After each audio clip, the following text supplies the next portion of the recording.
Sa ating mga pangunahing balita, hiniling po ni dating Pangulong Rodrigo Duterte ng kanyang kampo na siya ay pansamantalang makalaya mula sa kanyang detention o pagkakakulong sa ICC Detention Center sa The Hague, the Netherlands.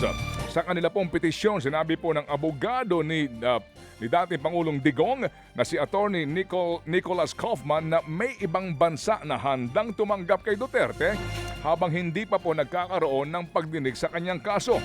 Ayon din po kay Kaufman na hindi daw flight risk si Digong. Hindi nila pinangalanan kung anong bansa ito pero bahagi raw ito ng Rome Statute na itinataguyod po ng ICC. Bago nito'y nauna pong hiniling ng kampo ni Duterte na alisin ang dalawang abogado sa kaso niya pero tinabla ng hukuman.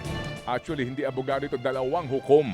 Naharap po si Duterte sa kasong crimes against humanity kaugnay po ng madugong drug war. Nakatagda siyang humarap po sa confirmation of charges sa pre-trial chamber po sa buwan ng Setyembre, diyan po naman sa ICC. Ikinagulat naman ng kampo ng mga biktima po ng drug war ang tugon ng ICC prosecutor sa interim release o pansamantalang pagpapalaya na hinihiling ng dating Pangulong Duterte sa ICC. Ayon kay Assistant Counsel Attorney Cristina Conti, para silang binuhusan ng malamig na tubig, lalo na nang mabasa nila na hindi raw kokontrahin ng prosecution ang hiling ni Duterte na pansamantalang makalaya. Ikokonsulta raw ni Conti sa mga biktima ang development sa kaso. Kasama sa hiling na interim release si Duterte ang pagkupkup sa kanya ng mga hindi pa pinangangalanang bansa. Wala pang desisyon kung pagbibigyan ba ng ICC ang hiling ng dating Pangulo. Pero sa ngayon, nagtataka na si Conti sa development ng kaso. Lalo't sa huling usap daw nila ng prosecution, nangako ito na hindi bibigyan ng anumang special treatment ang dating Pangulo. Nagbabala po naman ang ilang senador na posibleng mauwi sa constitutional crisis. Ang isyu nga po sa impeachment ni Vice President Sara Duterte. Yan nga daw po'y kung hindi susunod ang Kamara sa utos ng Senate Impeachment Court at kung hindi gagawin ng mababa at mataas na kapulungan ng Kongreso ang kanilang mandato sa ilalim po ng saligang batas. Matatandaan nga po na desisyon ang Senate Impeachment Court na ibalik sa Kamara ang Articles of Impeachment laban kay VP Sara. Pero nagmosyon din ang mga mambabatas na hindi ito basta-basta tanggapin. Pero ayon po kay Senate President Chis Escudero, dapat daw igalang ng Kamara ang naging desisyon ng Senado na ibalik po ang Articles of Impeachment. Kung may gusto raw klaruhin ang prosecution, idaan daw po sa formal na proseso at hindi sa media. Ayon po naman sa House Prosecutors, magpapadala sila ng motion for clarification sa Senado para nga linawin kung bakit ibinalik ang Articles of Impeachment. Nilinaw naman ni outgoing Senate Minority Leader Coco Pimentel na umuusad pa rin ang proseso ng impeachment laban sa Vice-Presidente. Sinabi yan ni Pimentel matapos i-remand o ibalik ng Senado ang Articles of Impeachment sa Kamara. Ang giit ni Pimentel, nakapag-convene na nga ang impeachment court at nag-issue na ng summons ang Senado kay VP Sara kaya hindi na mapipigilan ang impeachment proceeding. Gayunman, aminado si Pimentel na hindi pa rin na inaasahan na mayorya ng Senado ang boboto pabor sa pag-remand ng Articles of Impeachment. Malinaw raw na labag ito sa saligang batas at mas tatagal pa ang pag-convene ulit ng korte. Dahil hihintayin pa nila ang tugon ng magbubukas pa lamang na 20th Congress sa ipinasang mosyon. Tubong Mindanao si Pimentel kaya may ilan ding bumabatikos sa pangunguna niya sa pagsulong ng impeachment trial ni VP Sara imbis na ipagtanggol ito. Pero ang giit ng senador, ginagawa niya lamang ang kanyang trabaho bilang isang senador.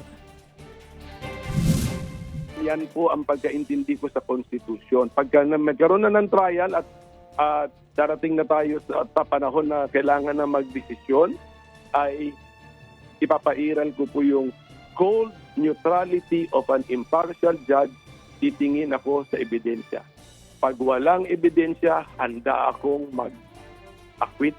Pag merong ebidensya, handa rin ako at dapat lang din na i-convict. Yan nga po ang tinig ni Senate Minority Leader Senator Coco Pimentel. Opo, ang na cold neutrality, hindi po code. Alright. Anyway, samantala po sa kaugnay pa rin pong balita, kinwestiyon naman ng Philippine Constitution Association ang pagbabalik ng Articles of Impeachment sa Kamara. Ayon po sa kay Philcon sa chairman mismo at dating punong maestrado, Renato Puno, maari daw itong ituring na grave abuse of discretion at nakakaapekto sa mahalagang prinsipyo ng ating saligang batas na ang public office ay isang public trust. Gate pa ni Puno, kapag binigyan po ng jurisdiction ang Senado bilang impeachment court sa oras na natanggap ang articles of impeachment, hindi dapat ito mawala o masuspinde sa pamagitan lamang ng mga procedure. Sa huli, nanawagan po ang grupo na ipagpatuloy po ng Senado ang impeachment. Anumang paraan daw ng pagmamaniobra at paggamit sa mga salitang kung ano-ano para lamang lumihis sa totoong probisyon ng saligang batas ay makakapekto sa ating democratic institution. Samantala, sa gitna naman ng usapin sa kanyang impeachment trial, nasa Kuala Lumpur, Malaysia ngayon si Vice President Sara Duterte. Kasama niya po doon sina Senator Amy Marcos at Senator Robin Padilla na parehong senator judge na liliti sa impeachment complaint ng Vice Presidente.